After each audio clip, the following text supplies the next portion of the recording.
Bonjour, ce matin j'avais envie de vous parler d'une technique que j'utilise assez souvent et que j'ai apprise de Rachel Acheles. C'est la technique du oui et du non. Je l'utilise pour les questions fermées. Les questions fermées, c'est les questions par lesquelles on répond par oui ou par non. C'est très utile quand on est en train de faire des courses ou qu'on doute et qu'on n'a pas forcément du matériel avec soi. Et ça fonctionne très très bien. Comment ça se passe? Il s'agit d'écouter les signaux de notre corps à la question posée. Donc d'abord, comment déterminer le oui et le non? C'est relativement simple. Quand il s'agit du oui, en général, le corps est détendu, il n'y a aucune tension.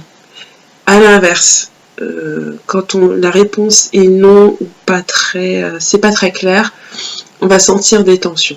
Pour déterminer et pour vraiment vous permettre de ressentir cela dans votre corps, je vous invite à faire un petit exercice qui va vous permettre de reconnaître les signaux de votre corps. Donc la première suggestion, la première proposition, ce que je vous invite à faire là maintenant, c'est de faire appel à un souvenir particulièrement agréable. Vraiment, c'est le souvenir. Quand vous y pensez, voilà, vous y êtes et que se passe-t-il? Que se passe-t-il dans votre corps? Êtes-vous dans la détente? Êtes-vous tendu? Sentez-vous des résistances dans votre corps? En général, non. Quand c'est un souvenir heureux et vraiment qui vous connecte à quelque chose de très positif, il n'y a pas de tension dans le corps. Maintenant, à l'inverse, je vous invite à faire appel, même si c'est pas très agréable, de faire appel à un souvenir particulièrement désagréable. Et d'observer la différence. Qu'est-ce qui se passe dans votre corps? Comment vous vous sentez? Est-ce que vous vous sentez plus à l'étroit? Est-ce que vous vous sentez plus tendu? Est-ce qu'il y a des tensions? En général, oui. Donc voilà. Vous savez maintenant, vous avez vos signaux. Vous savez que quand vous êtes plutôt dans la détente, plutôt vous vous sentez bien, il n'y a pas de résistance en fait. Vous savez que c'est plutôt un oui. Vous savez que c'est oui, c'est même pas plutôt, c'est oui. Au contraire, quand il y a des tensions, et plus les tensions vont être fortes, plus les contractions vont être importantes, la réponse est négative. Comment je pose ma question? Ça c'est l'autre partie.